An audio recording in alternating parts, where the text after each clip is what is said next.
fecha para el examen. Creo que es de hoy en 8 precisamente el examen, y por eso urgía el tema de los grupos, pero ya al finalizar esto vamos a hablar sobre el examen, lo que entra en el examen y ya la preparación del grupo postparciales. Bueno, ya hemos hablado y ustedes están más que enterados del tema de los derechos, de la clasificación de los derechos humanos, derechos civiles y políticos, económicos, sociales y culturales, y los derechos humanos de solidaridad de los pueblos. Ya como derechos fundamentales, pues también ahí ya los tenemos claramente definidos. Ahora, ¿cómo protegemos estos derechos humanos? ¿De qué manera protegemos los derechos humanos? Los derechos humanos, pues hay mecanismos internacionales como mecanismos internos, y eso es lo que vamos a ver el día de hoy, los mecanismos internos, que no es que sea por vez primera que lo vayan a ver, sino que todo lo contrario, es una forma de reforzar lo que ya ustedes de una u otra manera lo están viendo o ya lo vieron, como mecanismos de protección de nuestros derechos humanos, mecanismos internos de protección. Tenemos uno muy importante que ustedes tienen una clase casi exclusivamente para esto, es el amparo. El amparo es un mecanismo de protección de nuestros derechos humanos.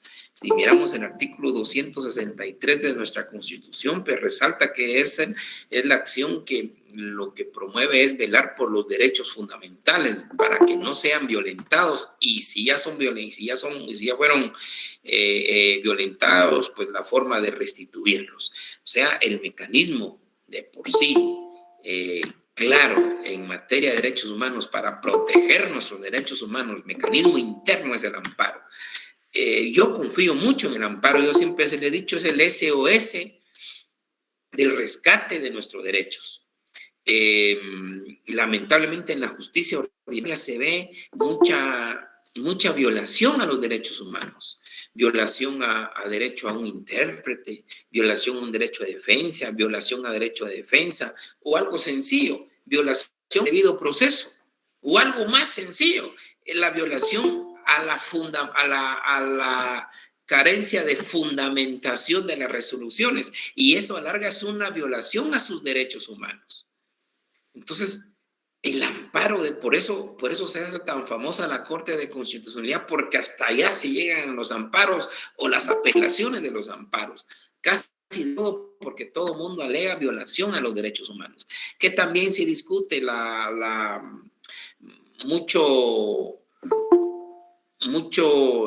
mucha interposición de la acción de amparo. Y está bien el uso abusivo del amparo, pero también hay que reconocer que a veces es la única vía que existe para que reconsideren que no se nos siga violentando o no se nos violente los derechos humanos. Vuelvo a insistir, ustedes tienen una clase casi estrictamente para cuando se habla de procesal constitucional, aparte de la dogmática, características, principios, es ver todos los presupuestos procesales, que ya sabemos que los presupuestos procesales para el amparo es la definitividad, agotar la definitividad, que eso es agotar los recursos ordinarios, agotar todos los recursos ordinarios. Agotando todos los recursos ordinarios, aún la autoridad, el Estado en sí, le sigue violentando sus derechos humanos, tiene que acudir al amparo. O sea, por eso es importante agotar primero los recursos ordinarios. Quizás un juez inferior no le dio derecho a audiencia, pero al acudir al juez superior sí le rectifica al juez inferior y le da audiencia, perfecto. Se recondujo el tema, entonces ya no hay que acudir al amparo. Pero si a pesar de eso todavía le sigue violentando su derecho de audiencia, su derecho de defensa, ¿a dónde tiene que acudir? A la acción constitucional de amparo. Créame que a través del amparo se logran solucionar muchas cosas. Uno no cree, pero ustedes en su vida profesional se van a dar cuenta que existe mucha materia para acudir al amparo, porque existen muchas violaciones al debido proceso. Bueno, entonces ese es un mecanismo de protección interno de derechos humanos. Pero también existe otro que es la exhibición personal, el habeas corpus, que viene de la Carta Inglesa de 1679, que la idea era que se presentara al cuerpo, que dónde está un cuerpo desaparecido. Pues hoy tenemos exactamente ese habeas corpus en nuestra Constitución, que también es un mecanismo de nuestros derechos humanos, pero este ya es específico. El amparo es general. Para cualquier violación a nuestros derechos fundamentales acudimos al amparo, cualquiera. Requisito, sabemos, la definitividad, la antemporalidad que tiene 30 días y el tema de la legitimación activa y legitimación pasiva. Pues son los presupuestos procesales del amparo. Ahora, la exhibición personal, pues la exhibición personal tiene una sola finalidad, cuando existe una detención ilegal. Si existe una detención ilegal, pues ahí no nos vamos al amparo, nos vamos a la exhibición personal, pero recordando que la detención ilegal es una violación a nuestros derechos humanos. Y por eso la exhibición personal es un mecanismo de proteger ese derecho humano. Que la Constitución, tratados y leyes ordinarias está en la detención legal. La detención legal solo por dos vías. Por orden de juez, solo por orden de juez, o cuando está cometiendo en flagrante un delito. Si no se produce ni una de esas, prácticamente procede la exhibición personal. O el otro presupuesto que también ya ustedes saben es cuando existe una detención legal, pero sufre vejámenes el detenido. Entonces, el amparo protege todos los derechos, todos. La exhibición personal, estrictamente la libertad legal, la detención legal. O la libertad en sí, ¿verdad? La protección de la libertad a excepción que exista una detención legal. Y el otro mecanismo interno de protección también es la acción de inconstitucionalidad. Porque recordemos que nuestra Constitución en su parte dogmática nos habla solo de derechos fundamentales, todos los derechos fundamentales. Y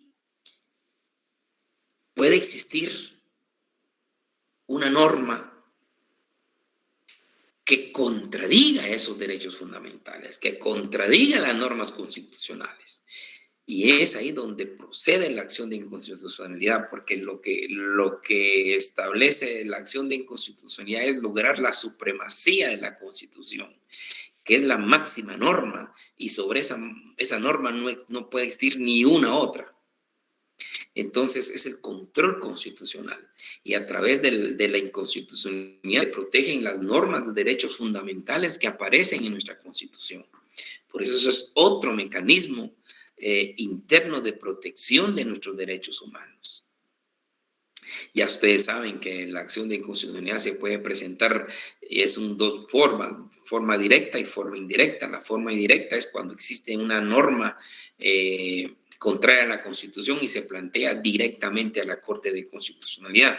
O puede ser una indirecta, que esta es en un caso concreto. Usted como abogado observa que se le va a aplicar una norma que usted considera que es inconstitucional, entonces plantea una acción de inconstitucionalidad en caso concreto, en ese caso concreto, para que el juez valore y determine el grado de inconstitucionalidad que tiene, con la idea de ya no aplicar esa norma en ese caso. Los efectos son distintos. La directa, pues la Corte de Constitucionalidad expulsa la norma del ámbito ordinario, normativo, y en cambio en el indirecto únicamente no se aplica esa norma. El otro sistema de protección interno de derechos humanos, ya vamos al amparo, la exhibición personal, la inconstitucionalidad, es la oficina del Procurador de los Derechos Humanos. La Oficina del Procurador de los Derechos Humanos es un mecanismo que tenemos para proteger nuestros derechos humanos. La Oficina del Procurador de Derechos Humanos está abierta en las 24 horas para recibir cualquier denuncia de violación de los derechos humanos. Si a usted se le viola los derechos humanos de una u otra circunstancia, presenta su denuncia ante la Oficina del Procurador de Derechos Humanos. Y el Procurador de Derechos Humanos ya procederá a solicitar destituciones, o a plantear las denuncias que corresponden, o establece sanciones de violador a los derechos humanos. En apariencia dirán, bueno, pero si me sanciona el Procurador de Derechos Humanos como simple violador de derechos humanos, no pasa nada. Bien, pasa mucho.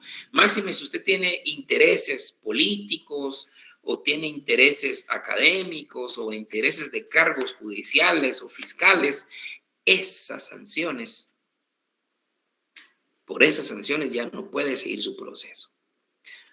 Y también puede solicitar destituciones, o puede accionar, o puede presentar denuncias a donde corresponde.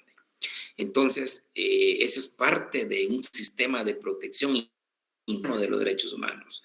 Recapitulando, sistemas de protección internos de derechos humanos, está obviamente el famoso amparo, la exhibición personal, la acción de inconstitucionalidad de leyes, la oficina del procurador. Y también, sumándole a esas 4, existe otra que está muy de moda hoy día. Es lo que establece el artículo 45 de nuestra Constitución. El 44, 45, 46 son muy importantísimos, ¿verdad? Pero el 45, segundo párrafo, ¿qué nos dice? Dice, es legítima la resistencia del pueblo para la protección y defensa de los derechos y garantías consignados en la Constitución. Son las manifestaciones que la población tiene derecho. Hay un profesor español que nos dice que esto en resumen es la desobediencia civil, que la población puede desobedecer leyes que atentan al derecho.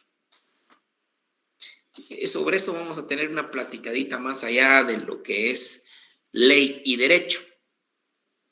Que pueden haber leyes, pero no ajustadas a derecho. Entonces es ahí donde el artículo 45, segundo párrafo, muy importante, dice, es legítima la resistencia del pueblo para la protección y defensa de los derechos y garantías consignados en la Constitución. A eso también se le denomina desobediencia civil. Y esa desobediencia civil, bueno, también está contemplada en nuestra Constitución como ese mecanismo interno de protección de nuestros derechos humanos.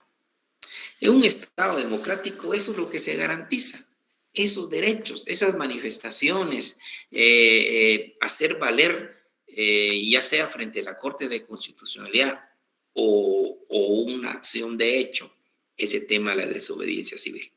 Entonces son los 5 sistemas de protección que tenemos nosotros como ciudadanos, como habitantes del territorio guatemalteco. Sistemas de protección internos. Vuelvo a repetir. Amparo. Exhibición personal. Acción de inconstitucionalidad. La oficina del Procurador de Derechos Humanos. Y el artículo 45, segundo párrafo, que habla de la desobediencia civil. La idea es de reconducir a favor de nuestros derechos humanos. Bien, otro tema no menos importante es lo relacionado a si ya tenemos nuestros derechos individuales, derechos colectivos, derechos de solidaridad, plasmados también como derechos fundamentales en nuestra Constitución, también puede haberse en ciertas circunstancias una suspensión de esos derechos, esa suspensión de esas garantías. ¿En qué momento podemos tener la suspensión? Porque recordemos, son derechos humanos inviolables. Pero la propia Constitución, en el artículo 138, le permite al Estado suspender ciertos derechos, no todos, ciertos derechos, y eso lo dice el 138, 139 y 140, me parece, de la Constitución. Esos se llaman estados de excepción. Y nosotros en esta época tenemos pues a tomar en consideración como anécdota histórica frente a nuestros nietos en mi caso y frente a sus hijos en su caso, contar que sufrimos varios estados de excepción donde se nos restringieron ciertos derechos. ¿Recuerdan ustedes como estado de excepción el estado de prevención, estado de calamidad, donde el Ejecutivo presentaba los decretos y después se lo pasaba al Congreso para que el Congreso los notificara? Ahí tuvimos suspensión de derechos. El derecho de locomoción, el derecho a la libre reunión, el derecho a la manifestación, el derecho incluyendo de armas. Se nos suspendieron esos derechos, porque son los derechos que únicamente se pueden suspender en un estado de prevención, sitio, calamidad, alarma o de guerra. Eso lo contempla el artículo 138 de la Constitución, que es un plazo máximo de 30 días a excepción del estado de guerra. Y es lo que estamos viviendo en algunos lugares también, como en un estado de sitio, aquí en Guatemala. En Salvador estamos viendo también una situación de estado de excepción, creo que ahí es estado de sitio, donde limitan varios derechos, incluyendo el de la interrogatorio judicial, la detención legal, que son parte de los derechos que se pueden restringir dentro de los estados de excepción. Lo importante tomar en cuenta en nuestro curso, aparte que es una cuestión eminentemente constitucional, que ustedes lo miran en el ámbito del derecho constitucional, que según el Pacto de San José, la Convención Americana de Derechos Humanos, es necesario que el Estado notifique en forma inmediata a la OEA en caso de esos estados de excepción, porque limita derechos. O sea, si bien ciertos sus derechos están contemplados en el Pacto de San José, en el Pacto Internacional de Derechos Civiles y Políticos, en la propia Constitución como derechos fundamentales, también contempla el derecho del Estado en el 138 en adelante de suspender por esas razones justificadas, un estado de calamidad, imagínense una invasión o una grave perturbación a la paz del Estado o por una inseguridad propia del Estado. Entonces se justifican esos derechos, esa restricción de derechos, pero ojo, aparte que tiene que tener el control del legislativo, se necesita notificar a la Organización de Estados Americanos, a la OEA. Entonces estamos viendo que tenemos nuestros derechos consagrados en los pactos, en la Constitución, tenemos los mecanismos de protección de esos derechos, a través del amparo, exhibición personal, inconstitucionalidad, Procuraduría de Derechos Humanos, incluyendo la desobediencia civil. También se puede dar esa pequeña restricción, pero solo en esas situaciones que nos lo da el artículo 138 y nos refiere a la Ley de Orden Público.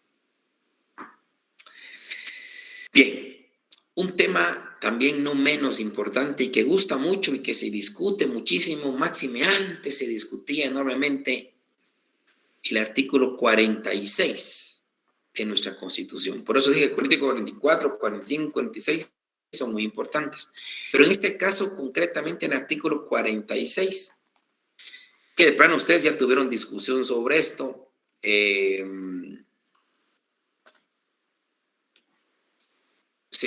se ha tenido la discusión, anteriormente era una discusión bárbara, la misma Corte de Constitucionalidad, pues a mi parecer no lo ha zanjado de todo. No sé cómo están ustedes en su primer año y no sé cómo lo vieron en su derecho constitucional, el tema del artículo 46, cuando dice preeminencia del derecho internacional. Se establece el principio general de que en materia de derechos humanos, Los tratados y convenciones aceptados y ratificados por Guatemala tienen preeminencia sobre el derecho interno. Tienen preeminencia sobre el derecho interno. Tienen preeminencia sobre el derecho interno. Y miramos el artículo 3 de la ley de amparo. Artículo 3 creo que es. Artículo 3 de la ley de amparo. Dice, supremacía de la Constitución. La Constitución prevalece sobre cualquier ley o tratado. Dice, no obstante, en materia de derechos humanos, los tratados y convenciones aceptados y ratificados por Guatemala prevalece sobre el derecho interno. Esto está un poquito más claro, creo. Pero, ¿qué nos habla el 204 de la Constitución? 204 de la Constitución dice, condiciones esenciales de administración de justicia. Los tribunales de justicia en toda resolución o sentencia observarán obligadamente el principio de que la Constitución de la República prevalece sobre cualquier ley o tratado. Entonces tenemos ahí dos situaciones. Y la pregunta concreta es, ¿los tratados internacionales en materia de derechos humanos son superiores a la Constitución? ¿Sí o no? Voy a confesarles a ustedes, en 2014, mi libro tenía otro criterio. Mi libro sí era tajante gramaticalmente lo expuesto en el 3 de la ley de amparo y el artículo 46 de la Constitución. Porque preeminencia, ¿qué es preeminencia? Es exactamente lo que dice la ley de amparo, prevalece. Es anteponerse. Es darle preferencia. Entonces, yo sí estaba completamente seguro que todo tratado de derechos humanos, aclaro, derechos humanos, tenía preeminencia, era superior incluyendo a la Constitución. Porque era de derechos humanos. Y recordarles que nuestra Constitución es producto de las Naciones Unidas. Y todo lo que son derechos fundamentales, derechos humanos, viene de las Naciones Unidas.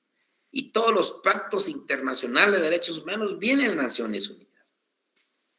Es para proteger a los seres humanos dentro de un Estado. Entonces, ¿qué mejor?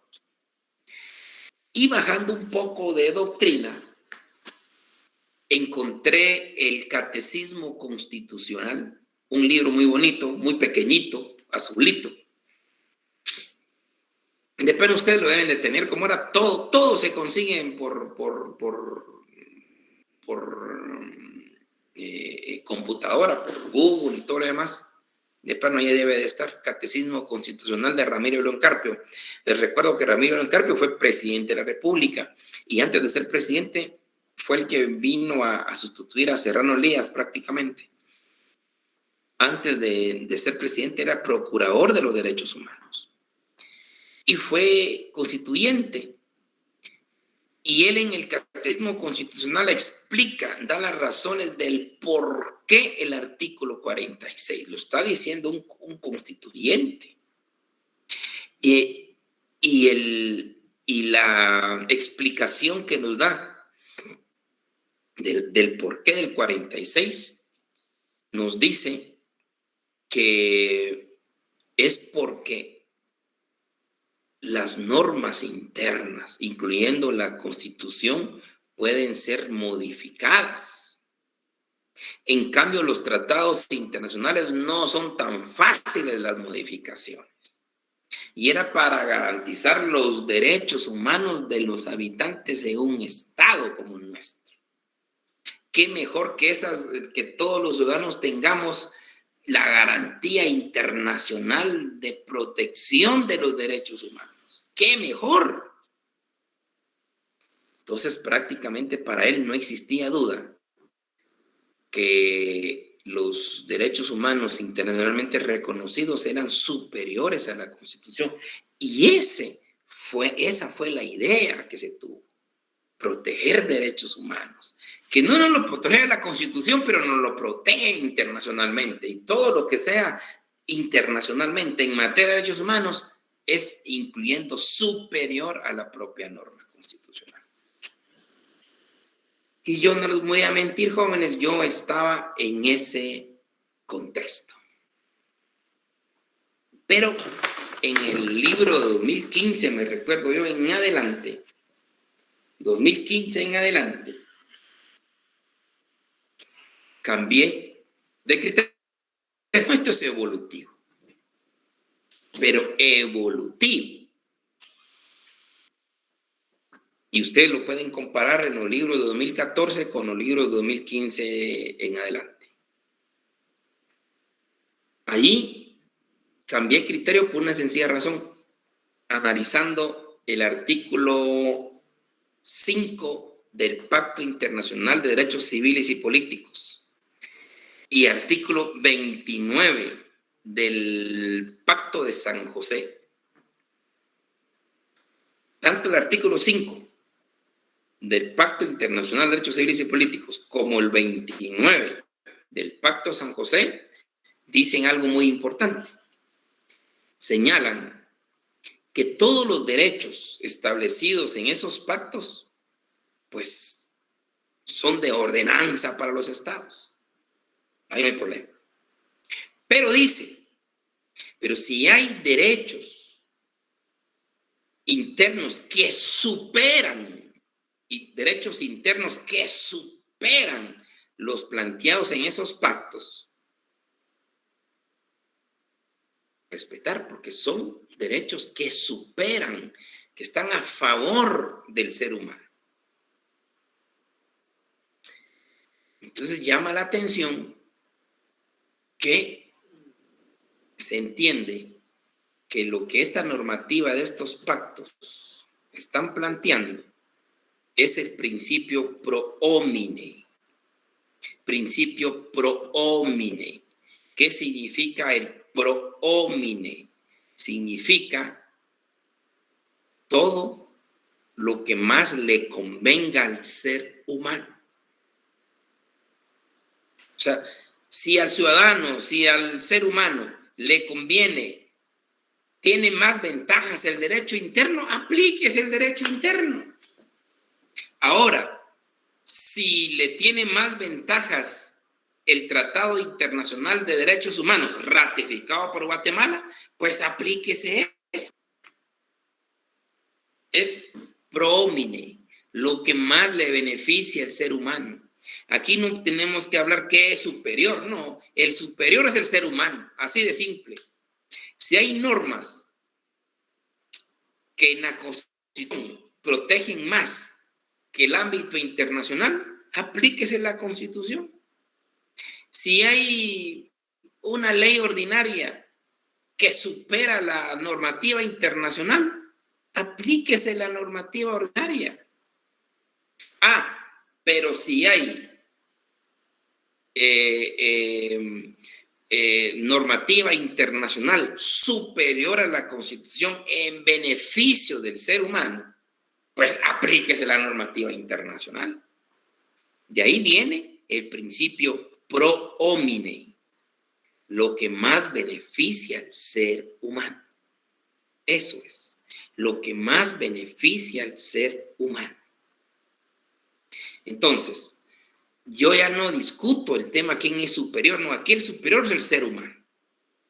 Entonces, con base en el artículo 5 del Pacto Internacional de Derechos Civiles y Políticos y artículo 29 del Pacto de San José, se aplica el principio pro homine, lo que más le convenga al ser humano. Y casos concretos, pueden haber casos concretos, y han habido. Por ejemplo, el caso de la pena de muerte que establece el Pacto San José. El Pacto de San José es claro. que se le puede aplicar la pena de muerte a mujeres, excepto que estén en estado que estén con embarazo. Pero de lo contrario se puede aplicar la pena de muerte a mujeres. En nuestra Constitución, no. Nuestra Constitución está clara. No se aplica la pena de muerte a mujeres. Aquí aplicamos el principio pro homine, lo que más beneficia al ser humano. Y en el caso concreto, la norma que más beneficia al ser humano es nuestra Constitución. La norma que más le beneficia de interpretación a la mujer, a la mujer, en este caso concreto, en el caso de pena de muerte, es nuestra Constitución. Entonces, aplíquese nuestra Constitución por el principio pro homine, lo que más le beneficia al ser humano en el caso concreto.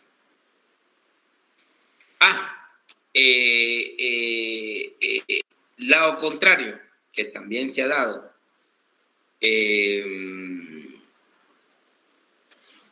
cuando se imponía la pena de muerte, se tenían que agotar, según el Pacto San José, el recurso del indulto. Pero en Guatemala ya se eliminó el recurso de indulto. Entonces, no se puede aplicar la pena de muerte porque lo exige el Pacto San José, aunque no lo exigiera nuestra Constitución. Entonces, ahí se da también el pro homine, lo que más convenga al ser humano en el caso concreto. Y en el caso concreto, lo que más le convenía al ser humano era el Pacto San José, porque el Pacto San José sí exigía el indulto. En la Constitución nuestra no exigía el indulto. Entonces, en conclusión, jóvenes, ya no podríamos hablar que es superior. Y el ser humano se le va a aplicar en un caso concreto la normativa que más le convenga al ser humano. La normativa laboral la normativa interna supere lo internacional. Entonces, ¿qué se va a aplicar? La normativa interna. Es el principio pro homine. ¿Comentarios, compañeros, por favor?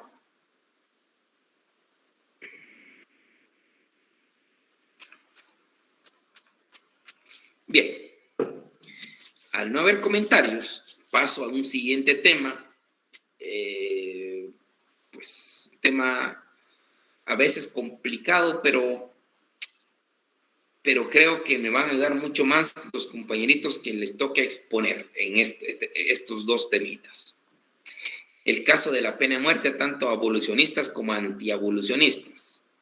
Los abolicionistas pues abogan para que ya no exista pena de muerte, y los antiabolicionistas son aquellos que andan procurando la pena de muerte. Y esto se da en Guatemala. Yo he visto que unos apoyan la pena de muerte todavía, otros que no apoyan la pena de muerte. Son abolicionistas y antiabolicionistas. Pero es necesario también hacer un matiz acá, y esto lo que los compañeritos que les tocó el caso de Fermín Ramírez y el caso de Rascacó versus Guatemala, son sentencias que prácticamente vinieron a limitar al Estado de Guatemala la pena de muerte. La pena de muerte, recuerdo que en el año 2002-2003 estaba el famoso corredor de la pena de muerte. Estaba en la sector 12, creo yo, sector 11. Sector 11 creo que estaba el tema de los condenados a pena de muerte.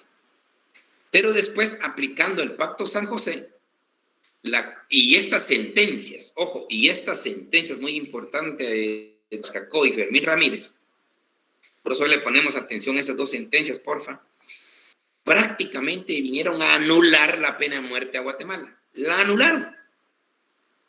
Y de ahí es que la Corte Suprema de Justicia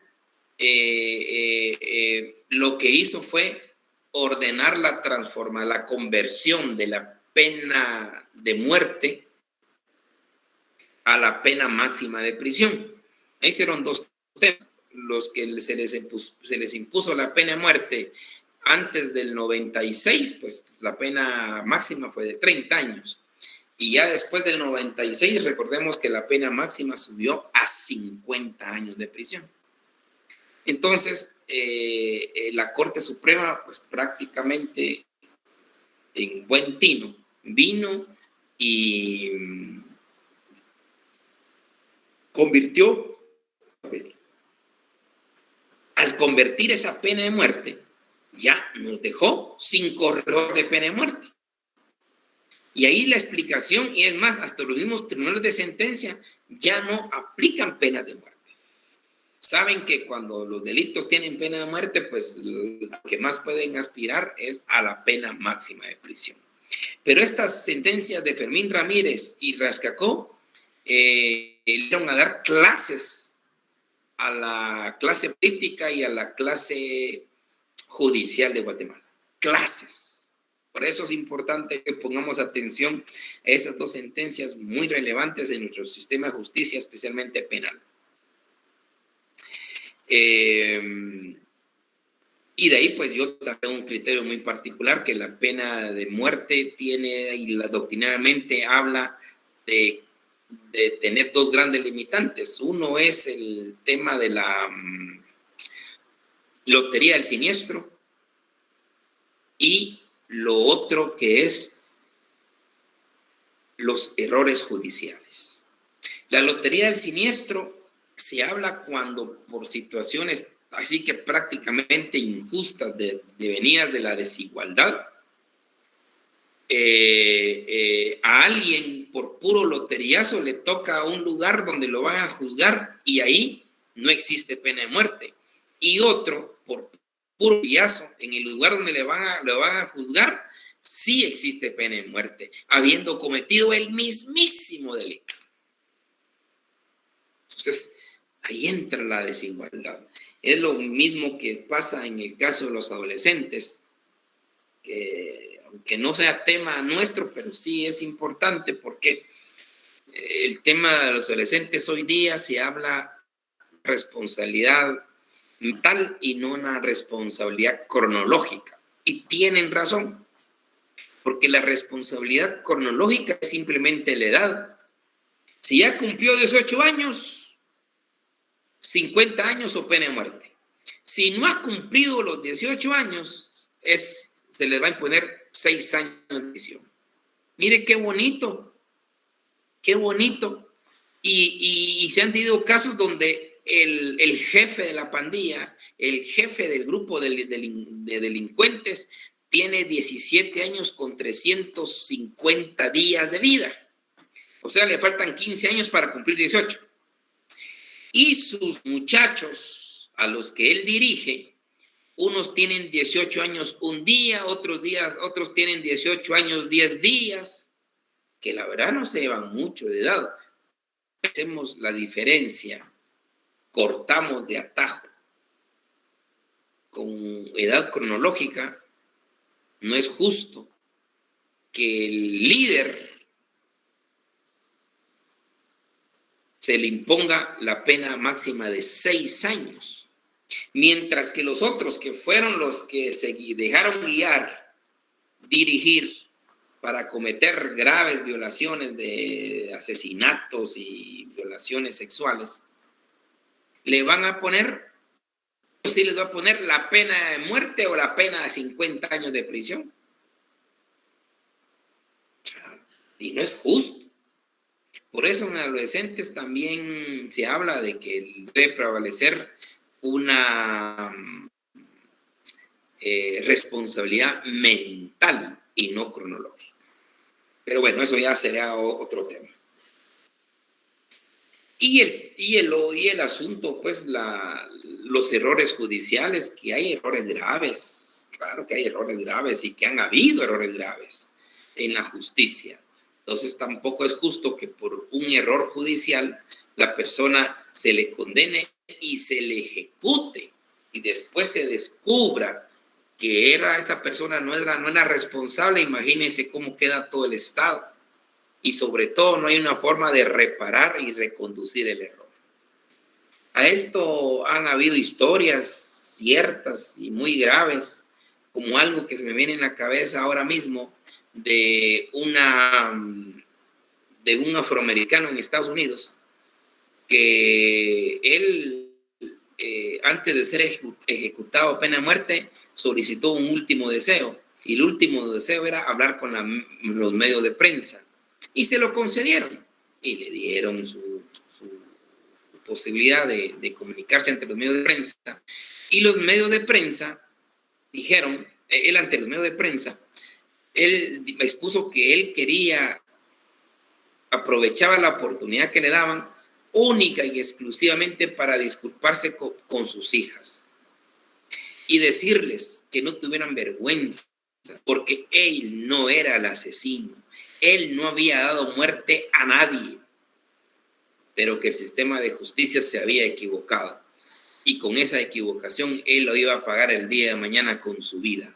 Pero reafirmaba que él no había matado a nadie. Y se los comentaba a sus hijas públicamente para que no sintieran vergüenza en la sociedad, porque ellos no tenían que lamentar porque su padre nunca había asesinado a nadie. Así quedó. Al día siguiente lo ejecutaron. Pero a los 8 años, 7 años por ahí, la justicia vino y descubrió al verdadero asesino por el cual esta persona lo habían ejecutado. Y no es el único caso en Estados Unidos, varios casos. No digamos en Guatemala, cuando en este tiempo no había ni prueba científica, ni técnica. Imagínense cuántos errores. Prácticamente era solo declaración de 2 agentes captores contra usted. Y con eso muchas condenas. Entonces, pena de muerte no hay que arriesgarnos. No hay que arriesgarnos. Y además el artículo 19 de la Constitución, pues está claramente establecido que el sistema penitenciario está para la resocialización del delincuente. Bien. Otro temita ahí importante y para cerrar es el derecho consuetudinario. Para entender el derecho consuetudinario es muy importante tomar en cuenta el convenio 169 de la OIT, el artículo 58 y 66 de la Constitución. El derecho consuetudinario, con base en el convenio 169, pues se le da a las comunidades indígenas la potestad, la facultad de administrar justicia de conformidad a sus costumbres. Y hay que respetarla. Pero es interesante el artículo 8 y el artículo 9 del convenio 169.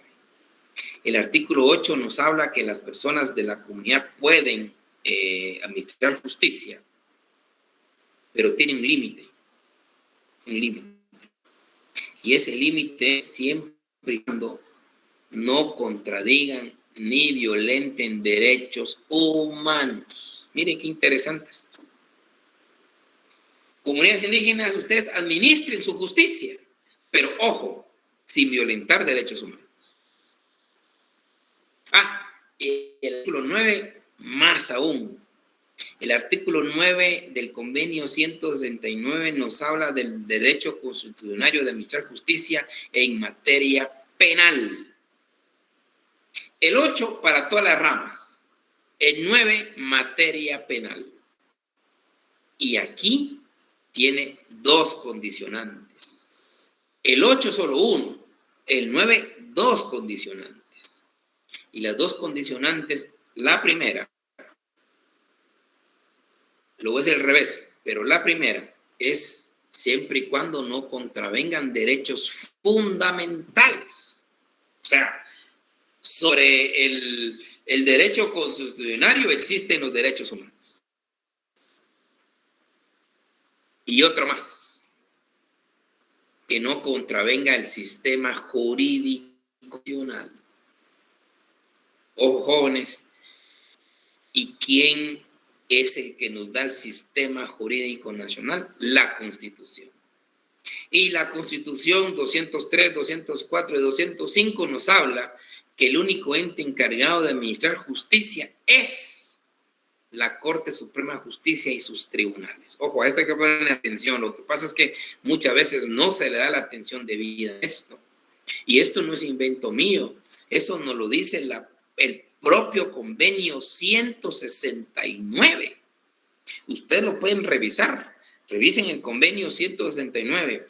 Léanse el artículo 8 y el artículo 9. El artículo 8 es tajante. Pueden administrar justicia, pero sin violentar derechos humanos. Ojo. Y el artículo 9 es estrictamente penal. Dos límites. Que no contradigan el sistema jurídico nacional y que no contradigan los derechos fundamentales. En eso hay mucho que reparar ahora. Bien, compañeros, duditas o comentarios, por favor. Con toda confianza al mundo.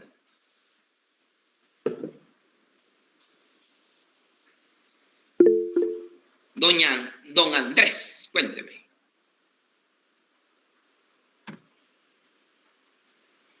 Don Andrés. Buenas tardes. Ahora sí, don Andrés. Sí, solo quería agregar que para lo que nos habló acerca de las leyes de la supremacía de la Constitución, en esta ley de amparo, exhibición personal que nos pidieron de la editorial Fénix, de la 6ª edición, hay una llamada 6 que ahí explica exactamente lo que nos acabó de explicar, y es acerca de la supremacía constitucional. Y ahí está escrito en esa llamada número 6 que hace, por si los compañeros les sirve. ¿Pero qué dice esa llamada, don Andrés? Perdóneme. ¿Qué dice esa llamada 6? Dice, la Constitución es la piedra angular del ordenamiento jurídico, lo que hace indispensable que todas las normas de menor jerarquía sean emitidas sin contrariar lo que en ella se establece. Hay otra llamada ahí mismo, es la 7, pero que va en el mismo artículo 3, y dice, el derecho interno se considera conformado por todas aquellas leyes y reglamentos que se encuentran posicionados jerárquicamente debajo de la Constitución política de la República y de las leyes constitucionales. Pues fíjese, don Andrés, que no es así. Este es un tema de la Corte de Constitucionalidad. La Corte de Constitucionalidad ya fijó parámetros, pero lo que yo les digo del pro homine va más allá. Porque lo que más debe de valorarse es, en el caso concreto, lo que más le conviene al ser humano en ese caso concreto. Puede ser que le convenga un tratado internacional de derechos humanos, pues aplíquese el tratado internacional. O puede ser que le convenga un derecho interno, aplíquese el derecho interno. Es más, como usted no lo está leyendo, es contradictorio a lo que expuso Ramiro de León Carpio. O que le dije, Ramiro de León Carpio fue tajante al manifestar que es superior siempre los tratados internacionales en materia de derechos humanos.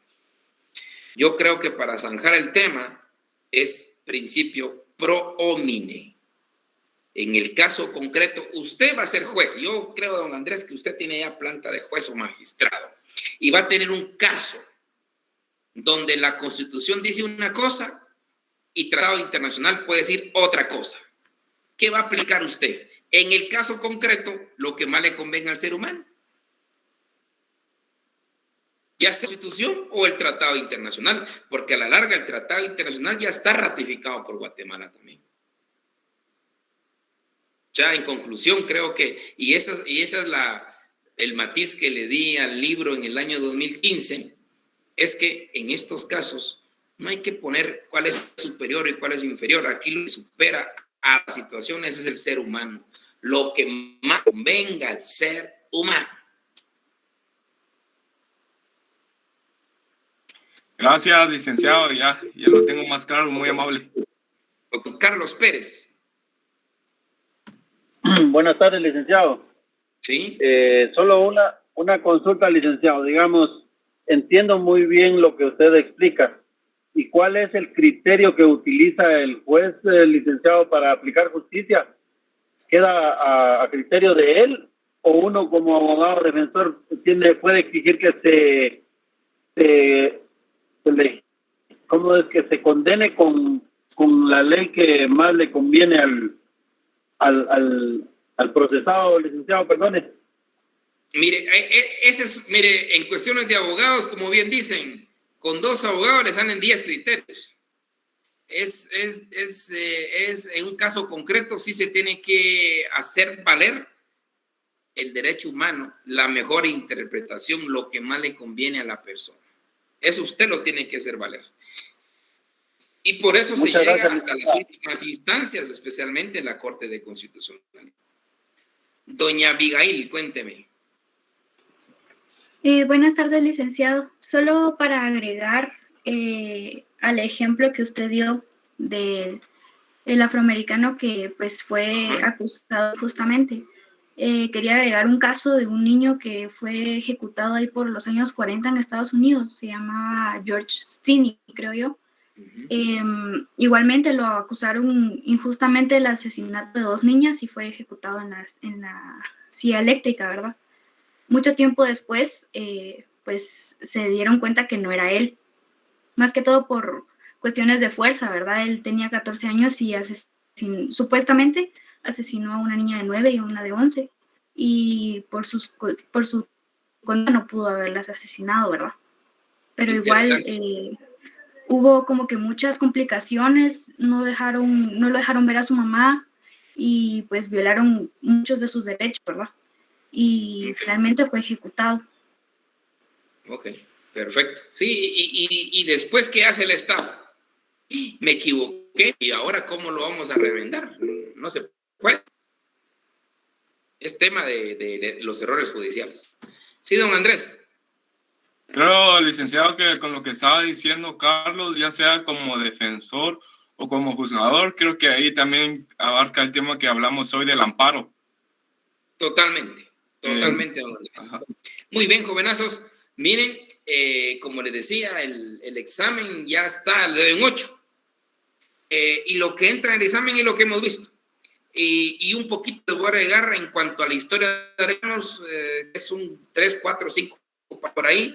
O sea, hasta la página 117 del libro vendría el examen. O sea, lo que hemos visto, agregándole un poquitito de la parte histórica que viene ahí, que no la vamos a ver en clase, pero sí la pueden leer usted en el libro.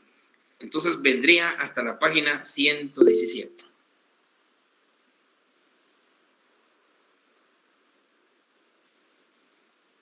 No es que estén igual, es que para mí el ser humano es superior a la misma Constitución y a los pactos internacionales, porque ambas es para qué surge la Constitución y para qué surgen los pactos internacionales, para el humano. Entonces, en unas normas contrarias hay que darle la interpretación favorable al ser humano.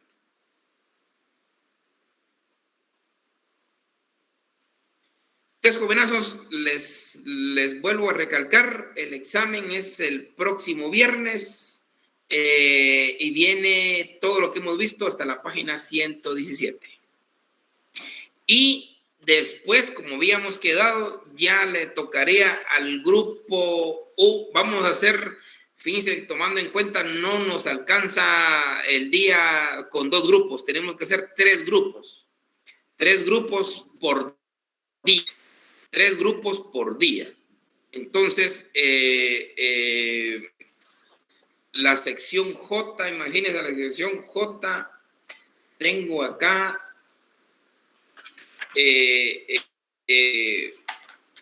22 grupos. Entonces, de una vez empiecen a prepararse después de los exámenes. El grupo número 1, 2 y 3, por favor. Número 1, 2 y 3. Los exámenes terminan, creo que el 20 y tanto de agosto, o sea, sería el 1 o 2 de septiembre, empezaría el grupo 1 y 3. Creo que voy a darles mejor un poquito de clase el día viernes para empezar el día lunes, pero mejor no sé. Ustedes prepárense, por favor, prepárense el grupo 1, 2 y 3. 1, 2 y 3. 1, 2 y 3. 1, 2 y 3, prepárese para el 2, 3 de septiembre, por favor. Y como ya les dije, es una presentación con esos 3 elementos importantes que nos van a explicar y que lo que tiene la sentencia, los hechos del caso y el tema jurídico, que es el fundamento, qué convenciones, qué artículos y qué aspectos relevantes doctrinarios nos da la sentencia. Y por último, qué resuelve o qué resolvió en ese caso la Corte Interamericana de Derechos Humanos. Bien, jovenazos, nos miraremos entonces para el examen de hoy en 8 y después hasta que terminen sus parciales. Así que nos miraremos, prepárense por favor, grupo 1, 2 y 3. Yo prefería preparar el grupo 1, 2, 3, 4, 5 y 6 de una vez. Bueno, jovenazos, pasen buen fin de semana. Feliz tarde, licenciado.